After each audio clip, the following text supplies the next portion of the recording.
രാജാവിനെന്ത് Q വഴിയൊരുക്കടാ. ഞാൻ കടപ്പെട്ടിരിക്കുന്നത് പ്രജകളോട് മാത്രമാണ്. അമരേന്ദ്ര ബാഹുബലിയായ ഞാൻ ആ പ്രജകൾക്ക് രാജാവ് ഇവനേതായി കാട്ടു ബ്രാൻഡ്. ഞാൻ ജാതിയുടെയോ മതത്തിന്റെയോ വർണ്ണത്തിന്റെയോ ഗന്ധത്തിന്റെയോ അതിർവരമ്പുകൾ ഞാൻ സൃഷ്ടിച്ചിട്ടില്ല. എന്റെ പൊന്നു മക്കളെ, നിങ്ങളുടെ സങ്കടങ്ങൾ തീർക്കാനാണ് നാം ഇവിടെ വന്നിട്ടുള്ളത്.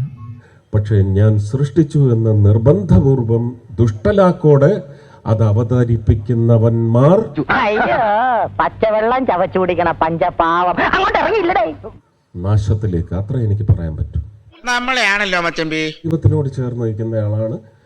ഒരു 90% ദൈവത്തിന്റെ ഇച്ഛയിൽ ദൈവപക്ഷത്തുള്ള കാര്യങ്ങൾ ചെയ്യണമെന്ന് വിചാരിക്കുന്ന ആളാണ്. മനുഷ്യനാണ്, ചില തെറ്റുകളൊക്കെ പറ്റും. തെറ്റ് ചെയ്യാത്തവരായി ആരുമില്ല ഗോപു എന്നാണല്ലോ.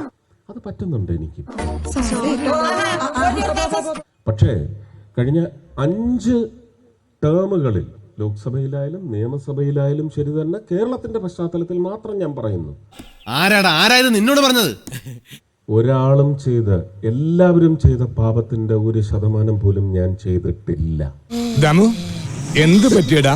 ഈ കൈകൾ ശുദ്ധമാണ് പറയുന്നത് ശുദ്ധമായതുകൊണ്ടാ, വെറുതെ പറയുന്നല്ല. അത് നെഞ്ചത്ത് കൈവച്ച് പറയാൻ സാധിക്കും. അടിയനൊന്നും പറഞ്ഞില്ലേ? മണിയടി കേട്ടപ്പം മനസ്സിൽ തോന്നിയ ഭഗവതി സ്തോത്രം ചൊല്ലിയതാണേ. വത്സല കൊച്ചമ്മ നെന്തിരുവടി അടിയനോട് മാപ്പാക്കണം. അത് ഇനിയും അങ്ങനെ തന്നെ തുടരും.